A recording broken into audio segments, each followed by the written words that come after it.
কল্যাণ ও গবেষণা ইনস্টিটিউটে কি ছাত্রলীগের পদ ছিল না ওনার? না, ছাত্রলীগের মানে এস এম ফরাদ বলে মানে এস এম ফরাদ বলে আরেকজনকে মানে ছাত্র শিবির এস এম ফরাদ বলে চালিয়ে দেওয়ার যে একটা মানে কালচার, এটা আমরা দেখে আসছি যে ট্যাগ দিয়ে দেয়া যে এই হলো ইসলামিক। মানে উনি ছাত্রলীগ করেন নাই কোনোদিন? আমরা স্পষ্ট করেছি না, উনি ছাত্রলীগ করেন নাই। আমরা আমাদের পক্ষ থেকে, ঢাকা ইউনিভার্সিটির পক্ষ থেকে আমরা স্টেটমেন্ট দিয়ে পরিষ্কার করছি বিষয়টাকে। না, উনি ছাত্রলীগ করেন নাই, উনি ডিবেট ক্লাবের সাথে উনি সম্পৃক্ত ছিল। আর যে এস এম ফরাদের কথা বলা হচ্ছে এটা হলো অন্য এস এম ফরাদ, সেটাও ক্লিয়ার করা হয়েছে, সেটাও সোশ্যাল মিডিয়াতে আসছে। যেটা ক্লিয়ার। এখানে আরেকটা বিষয় আমার একটু বাকি ছিল, আপনি বলেছিলেন যে এই প্রসঙ্গে লাস্ট এই যে ইসলামী ছাত্র শিবিরের সভাপতি জনাব সাদিক কায়েম, যিনি আসলে সমন্বয়কদের একজন ছিলেন, তিনি তো আর ইসলামী ছাত্র শিবিরের পরিচয়ে সমন্বয়ক ছিলেন না, তারকে আরেকটা পরিচয় নেওয়া হয়েছিল, তাই না? ব্যাপারটা কি এরকম? মানে বুঝলেন, মানে সমন্বয়ক হিসেবে, সমন্বয়কের ক্ষেত্রে আমরা স্পষ্ট করতে পারি যে আমাদের অনেক জনশক্তি আন্দোলনে ছিল, সরাসরি আন্দোলনে ছিল, এবং এই আন্দোলনে আমি মনে করি যে এই আন্দোলনের অন্যতম স্টেক হোল্ডার হিসেবে ইসলামী ছাত্র শিবির ভূমিকা পালন করেছে। সে হিসেবে অনেকেই দায়িত্ব পালন করেছেন। এক্ষেত্রে ঢাকা বিশ্ববিদ্যালয়ের সভাপতি সমন্বয়কের দায়িত্ব ছিল, সমন্বয়ক হিসেবে দায়িত্ব পালন করেছেন। এখন উনি সমন্বয়কের দায়িত্ব নাই, কাজে এরকম ঘটনা বা 2-4 জন এরকম সমন্বয়ক ইসলামী ছাত্র শিবিরে থাকতে পারে, এবং এটা মানে অনেক ক্যাম্পাসে এটা পরিষ্কার হয়ে গেছে যে কারা ছিল। এরকম কিছু কিছু ক্যাম্পাসে আমাদের যারা ছিল তারা স্পষ্ট করেছেন যে আমি সমন্বয়ক ছিলাম। ঠিক আছে, সমন্বয় হওয়াটা যদি এই আন্দোলনে যে সমন্বয়ক হওয়াটাই আন্দোলনের জন্য আমি মনে করি যে মানে অপরাধের কোনো কিছু না। মঞ্জুরুল ইসলাম ভাই, অ্যাবসলিউটলি এটা অপরাধের সাথে সম্পৃক্ত না। আমি বলতে চাইছিলাম যে তিনি তার পরিচয় গোপন করে অন্য একটা রাজনীতি করছেন কিনা, ছাত্র শিবিরের পরিচয় গোপন করে ছাত্র লীগ করতেন কিনা। বাংলাদেশে আমরা শুনছি ডিবেটের সোসাইটি দূরে থাক, ওই হলগুলির দারোয়ান হইতে হইলেও ছাত্রলীগ করতে হয়েছে এদের। ডিবেটের সোসাইটি তো ছাত্রলীগ না করে করতে পারবে না, মানে আমরা 15 বছরে আমরা যত জানি আর কি, সেইটা উনারা দলের সিদ্ধান্তে করছে না ব্যক্তিগত সিদ্ধান্তে করছে, সেটা ছিল হচ্ছে প্রশ্ন। না, এখানে আপনি যেটা প্রশ্ন করেছেন কোনোটাই ঠিক না আর কি। দলেরও সিদ্ধান্ত ছিল না, তার ব্যক্তিগত সিদ্ধান্ত ছিল না, তাই ছাত্রলীগের সাথে সম্পৃক্তও ছিল না। ছাত্রলীগের সাথে সম্পৃক্ত থাকার নৈতিকভাবে ছাত্র শিবিরের কোনো জনশক্তির অধিকার নেই, কারণ এটা সাংবিধানিকভাবে স্বীকৃত। অন্য কোনো দল বা সংগঠনের সাথে সম্পর্ক থাকতে পারবে না। এক্ষেত্রে প্রশ্নই আসে না একজন বিশ্ববিদ্যালয়ের শাখার সেক্রেটারি কিভাবে অন্য একটা দলের সে কমিটিতে থাকেন বা অন্য দলের সাথে সম্পৃক্ত থাকেন। ঠিক আছে, আপনি যে প্রসঙ্গটা শেষ করতে চাইছিলেন সেটা একটু শেষ করেন। আমি একটু দর্শকদের কাছে জানতে চাইছিলাম যে অন্তর্বর্তী সরকার শিক্ষা প্রতিষ্ঠানে স্বাভাবিক পরিবেশ ফেরাতে পেরেছে বলে মনে করেন কিনা। দর্শকরা সমান 2 ভাগে ভাগ হয়েছেন। শতকরা 50% মনে করছেন যে হ্যাঁ ফেরাতে পেরেছেন, শতকরা 50% মনে করছেন যে ফেরাতে পারেননি। 69,000 দর্শক আমাদেরকে ভোট বা সিদ্ধান্ত পাঠিয়েছেন। আপনি যেটা বলতে চাইছিলেন যে প্রসঙ্গে, আমি সেটা যদি একটু বলেন। জনাব রিচার্ডের বলা কোনো প্রসঙ্গে আপনি রেসপন্ড করতে চেয়েছিলেন, জনাব মঞ্জুরুল ইসলাম। আচ্ছা, আমি যেটা বলতে চাইছিলাম সেটা হলো যে ছাত্র শিবিরের মানে এই ক্যাম্পাসের ছাত্র রাজনীতি প্রশ্নটা আবার মনে করলে ভালো বেটার হবে আর কি। প্রশ্নটা আমি একটু কনফিউজ হয়ে গেছি।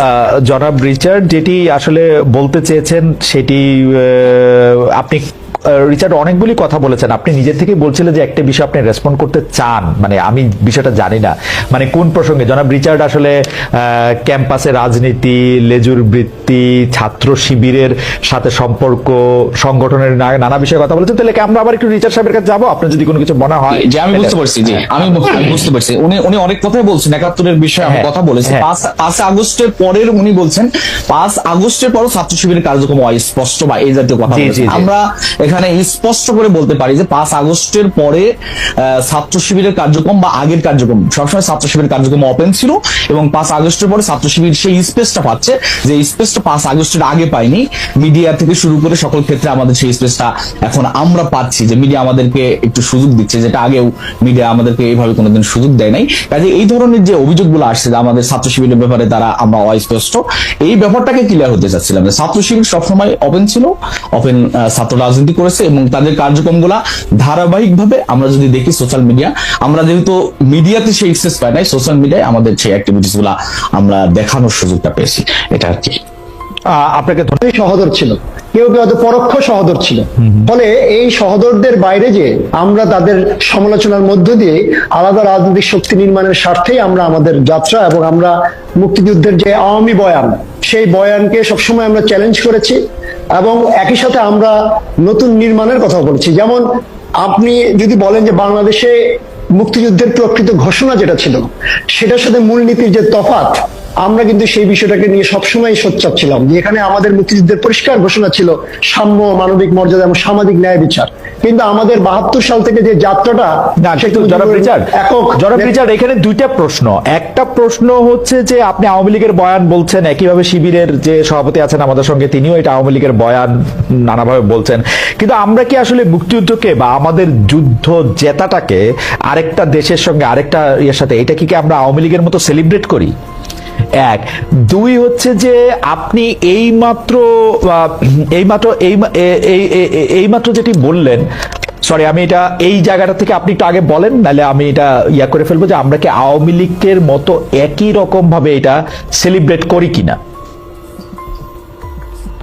প্রথম প্রশ্ন হচ্ছে আওয়ামী লীগ মুক্তিযুদ্ধকে সবচেয়ে বেশি বিতর্কিত করেছে। মুক্তিযুদ্ধের প্রকৃত যে আকাঙ্ক্ষা ছিল একটা বৈষম্যহীন, একটা সমতা ভিত্তিক সমাজ নির্মাণ, এমন একটা রাষ্ট্র নির্মাণ যে রাষ্ট্রে প্রত্যেকের অধিকারের প্রতিষ্ঠা পাবে এবং পরিচয়ের ভিত্তিতে কোনো ধরনের বৈষম্য হবে না, সেইটার বিপরীতে যে তারা মুক্তিযুদ্ধের একটা দলীয় চেতনা দাঁড়া করিয়েছে এবং সেই চেতনার নামে এই যে গত 15 বছর একটা ফ্যাসিবাদ কায়েম হয়েছে। প্রত্যেকটা গণতান্ত্রিক আন্দোলনকে তারা ট্যাগিং করেছে মুক্তিযুদ্ধ বিরোধী হিসেবে। সেটা তো আওয়ামী লীগের উদযাপন বলে, এটা আওয়ামী লীগের প্রবলেম, তাই বলে তারা অবশ্যই মুক্তিযুদ্ধটা সমস্যা সংকুল হয়ে যায় না, অবশ্যই প্রবলেম। অবশ্যই আমরা প্রথমেই আলাদা করতে চাচ্ছি যে মুক্তিযুদ্ধকে উদযাপন আর আওয়ামী লীগের উদযাপন, এই যে দুইটা উদযাপন, এটা সম্পূর্ণ আলাদা একটা বিষয়।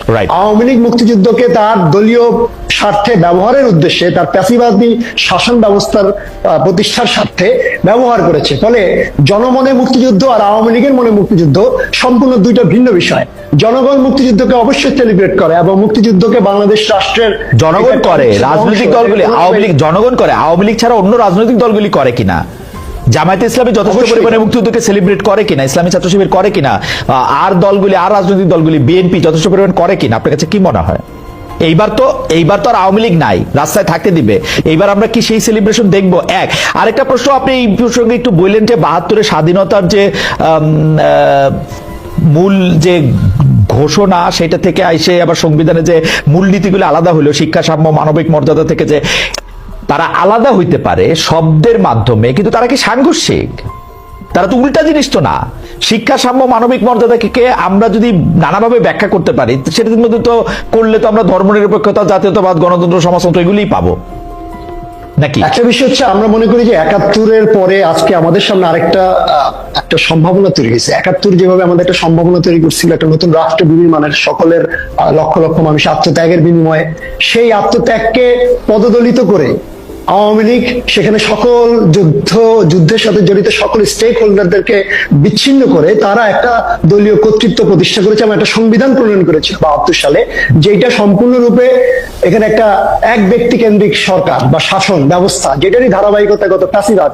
ফলে সেই জায়গা থেকে তো আমরা কোনোভাবেই বলতে পারি না সেই সংবিধান আসলে মুক্তিযুদ্ধের সংবিধান ছিল। ফলে মুক্তিযুদ্ধে বরঞ্চ যারা সত্যিকার আত্মত্যাগ করেছে তাদেরকে বরঞ্চ এখানে পদদলিত করা হয়েছে এবং তাদেরকে আদারিং করা হয়েছে। পরে আমরা এই 71 থেকে 24-এর এই যে ধারাবাহিকতা, আমরা সেই ধারাবাহিকতা আজকের দিনে আমরা মনে করি এখানে যে রাজনৈতিক ব্যর্থতাগুলো ছিল সেগুলোকে নতুন করে মূল্যায়ন করে এখানে আবার একটা নতুন করে একটা রাজনৈতিক বন্দোবস্ত নির্মাণ করা সম্ভব, এখানে একটা গণতান্ত্রিক সংবিধান নির্মাণ করা সম্ভব, যেখানে সত্যিকার অর্থে শুধু কাগজে কলমে নয়, আমার ক্ষমতা কাঠামোর মধ্যে এখানে গণতন্ত্র থাকবে, জনগণের ভোটাধিকার থাকবে, জনগণের অধিকার বাস্তবায়নের সকল শর্তগুলো এখানে নিশ্চিত থাকবে। ঠিক আছে, এটা পরিষ্কার। আমি সংবিধান নিয়ে আপনাকে আরেকটা প্রশ্ন করব, আপনি এইটাকে নিয়ে যদি একটু বলেন যে শিক্ষার্থীদের সাধারণভাবে আবার সাধারণ শিক্ষায় ফেরার ক্ষেত্রে মানে আপনারা উদ্যোগ নিচ্ছেন কিনা, শিক্ষার্থীরা ফিরবে কিনা? যদি আমরা গত সপ্তাহখানেক আগে আমরা বৈষম্য বিরোধী ছাত্র আন্দোলন সহ ছাত্র শিবির, ছাত্র দল, ছাত্র ফেডারেশন সহ ক্রিয়াশীল সকল সংগঠনগুলো একত্রিত হয়ে আমরা একটা জাতীয় ছাত্র সংহতি সপ্তাহ পালন করেছিলাম এবং সেখানে আমরা নিজেরা একটা প্রচারপত্র তৈরি করেছিলাম এবং সেটা নিয়ে আমরা ছাত্রদের মধ্যে কাজ করছি। সেটার প্রধান ইয়ে ছিল সংঘর্ষকে না বলা, বিদ্বেষকে না বলা এবং ঐক্য এবং সম্প্রীতির একটি সংহতি স্থাপন করা। সেক্ষেত্রে এটা সত্য যে অভ্যুত্থান ছাত্রদের মধ্যে একটা নতুন জাগরণ তৈরি করেছে, এবং ছাত্র রাজনীতির যে গৌরবোজ্জ্বল ইতিহাসকে আমরা সবসময় পাঠ করি, যেটাকে গত 15 বছর ছাত্রলীগ বিতর্কিত করেছে প্রবল ভাবে, সেটা আবার এই অভ্যুত্থানের মধ্য দিয়ে যেখানে ছাত্র সংগঠন, ছাত্র সমাজের যে ভূমিকা, সেটাকে আবার নতুন করে পুনরুজ্জীবন ঘটিয়েছে।